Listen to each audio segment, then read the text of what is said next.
Es pues la fe, la certeza de lo que se espera, la convicción de lo que no se ve. Hubieron muchos personajes en la historia de la humanidad que plantaron raíces sobre esta promesa. Hoy te presentamos en tu programa a estos intrépidos, a estos héroes de la fe. Con ustedes su anfitrión, Josué Miranda. Charles Spurgeon fue llamado el príncipe de los predicadores. Llegó a predicar a audiencias de más de 20,000 personas sin micrófono. Fue uno de los hombres más importantes de su tiempo, y su pensamiento e influencia llegan hasta nuestros días. Se le considera hoy el predicador más extraordinario de su época. Soy Josué Miranda. Acompáñame a ver la vida de uno de los héroes de la fe, la vida de Charles Spurgeon. Charles Spurgeon nació en el pequeño pueblo de Kelvedon, Inglaterra, el 19 de junio de 1834. La madre de Spurgeon tuvo 17 hijos, 9 de los cuales murieron en la infancia. Su padre y su abuelo fueron ministros inconformistas, lo que significaba que no eran parte de la Iglesia de Inglaterra. Spurgeon creció leyendo libros como El progreso del peregrino de John Bunyan y El libro de los mártires de John Foxe, así que los mártires y los perseguidores fueron sus héroes de la infancia. Spurgeon nunca tuvo un título universitario, probablemente por no ser anglicano, pero vivió en Cambridge por un tiempo y ahí se dedicó al estudio personal. Fue asistente de enseñanza y se instruyó brevemente en griego. Sin embargo, a pesar de su escasa educación formal, fue uno de los autodidactas más interesantes de su época. Valoraba profundamente el estudio, especialmente el de los teólogos y pensadores puritanos, de quienes recopiló más de 1,000 obras. Era tal su pasión por la lectura y por el aprendizaje que su biblioteca llegó a superar los 12,000 volúmenes. Normalmente leía 6 libros por semana y podía recordar lo que había leído y dónde lo había leído, incluso años después. A los 15 años, Spurgeon rompió con la tradición familiar y se convirtió en bautista.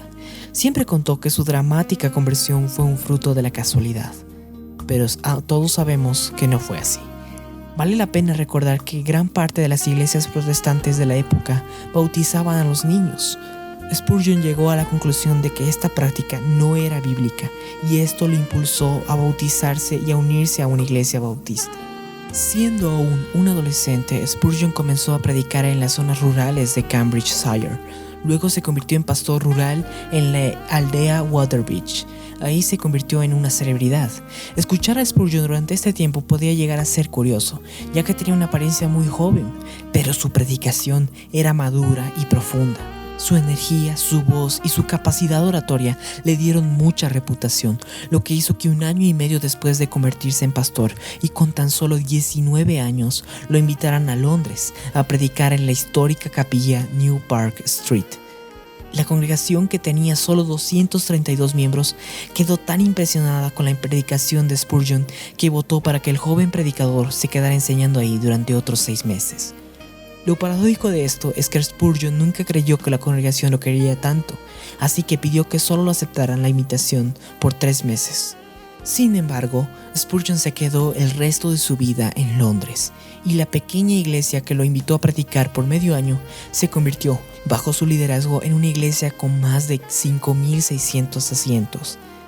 Esta iglesia sería la congregación protestante más grande del mundo en la época. Tan pronto como empezó a predicar en Londres, empezó a ser invitado por todo el país. Ninguna iglesia parecía ser capaz de acoger a la gran cantidad de gente que venían a ver al predicador del momento. Habló en los mejores salones de Londres y a los públicos más diversos de toda Inglaterra.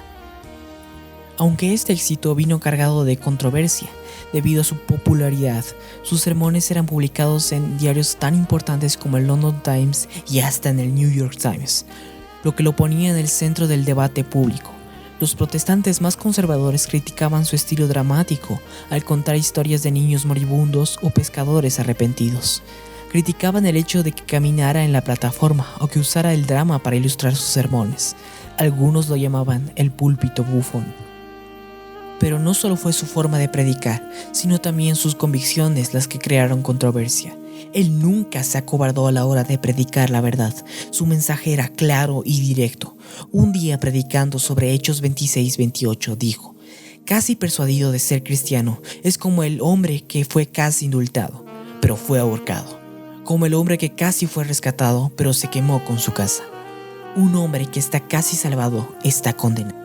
Spurgeon era ante todo un predicador, y en ese papel era insuperable. Su originalidad al predicar radicaba en su combinación de doctrina conservadora y un estilo actualizado. Tenía una gran habilidad para sentir el pulso de su tiempo y para saber casi instintivamente cómo llegar a la gente común en un lenguaje que podían entender con toda claridad. Entendió bien la sofisticación de la iglesia establecida y su irrelevancia. Cuando se trataba de anunciar el evangelio de manera irrelevante a la gente común, Spurgeon era un maestro. Era un reflejo de George Whitefield.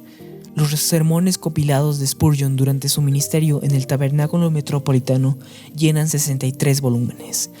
Los casi 25 millones de palabras de los sermones son equivalentes a los 27 volúmenes de la 9ª edición de la Enciclopedia Británica. La serie se erige como el mayor conjunto de libros de un solo autor en la historia del cristianismo. Spurgeon creía en la oración. Cuando la gente caminaba por el tabernáculo metropolitano, Spurgeon los llevaba a una sala de oración en el sótano, donde la gente siempre estaba de rodillas intercediendo. Siempre decía al respecto: aquí está el poder de esta iglesia. Ciertos temas despertaban en Spurgeon un profundo fervor. Siempre tuvo unas fuertes posiciones en contra del catolicismo. Atacaba el ritualismo y la hipocresía de las iglesias de la época, y defendía con valentía sus posiciones conservadoras frente al modernismo. Durante esta época, muchos pastores y teólogos empezaron a cuestionar sus propias creencias tan pronto el darwinismo se empezó a volver popular. Spurgeon creía que, al mover temas fundamentales de las Escrituras, los ministros se alejarían del Evangelio y se llevarían por delante a sus fieles, lo que eventualmente sucedió. Sin embargo, el aporte de Spurgeon fue mucho más allá de su predicación y de la iglesia. Este hombre murió pobre, entre otras cosas porque siempre procuró quedarse con poco, porque daba mucho a los que tenían poco. Cuando su iglesia se mudó de ubicación, él mismo aportó una gran suma de dinero, además de financiar la restauración de la anterior localización. No se puede pasar por alto decir que Spurgeon fundó 76 ministerios con el dinero generado por las ventas de sus libros y predicaciones. Estos ministerios, incluyendo 2 orfanatos, un fondo para libros, recolección de ropa, varios asilos, escuelas dominicales para ciegos y niños, ministerios para los policías y mujeres de la calle, entre muchos otros más. Aportó la mayoría del dinero para la construcción del Pastor College, abierto en 1855 y que continúa funcionando hasta nuestros días. Allí ayudaba a los estudiantes necesitados y aportaba para el sostenimiento del lugar. También daba constantemente para el ministerio de vendedores ambulantes, quienes vendían literatura cristiana a los pastores de toda Inglaterra. Spurgeon también ayudaba espontáneamente a sus amigos y familia. Siempre que descubría que uno de sus familiares estaba batallando financieramente, le enviaba dinero. Sus últimas cartas revelaban que envió dinero, comida y regalos a sus padres durante toda su vida. Podríamos decir que como predicador, Spurgeon lo tenía todo, excepto una buena salud. Sufría constantemente de diversas dolencias y a veces sufría graves episodios de depresión. También tenía gota reumática, lo que finalmente le quitó la vida a la edad de 57 años. Cuando se considera el gran corazón de Spurgeon, su exposición bíblica del Evangelio, su relevancia cultural, su estilo apasionado y la elocuencia de su predicación, no es de extrañar que se llame hoy el príncipe de los predicadores. Predicó su último sermón en junio de 1891 y murió 6 meses después. Cuando Charles Spurgeon murió en enero de 1892, Londres se puso de luto. Cerca de 60,000 personas vinieron a rendirle homenaje en el Tabernáculo Metropolitano. Alrededor de 100,000 salieron a las calles, mientras un desfile fúnebre de 2 millas de largo siguió a su carroza fúnebre desde el tabernáculo hasta el cementerio. Las banderas ondearon a media asta y las tiendas y los pubs estuvieron cerrados. La vida de Charles Spurgeon fue y es de inspiración para muchos cristianos, incluyendo la mía. Dios usó a este hombre de una manera radical. Querido oyente, Dios puede usarte a ti de la misma forma que usó a muchos otros antes de ti. Bueno, eso es todo por hoy, querido oyente. Dios mediante nos volveremos a encontrar la próxima semana. Hasta entonces, que el Señor te bendiga abundantemente.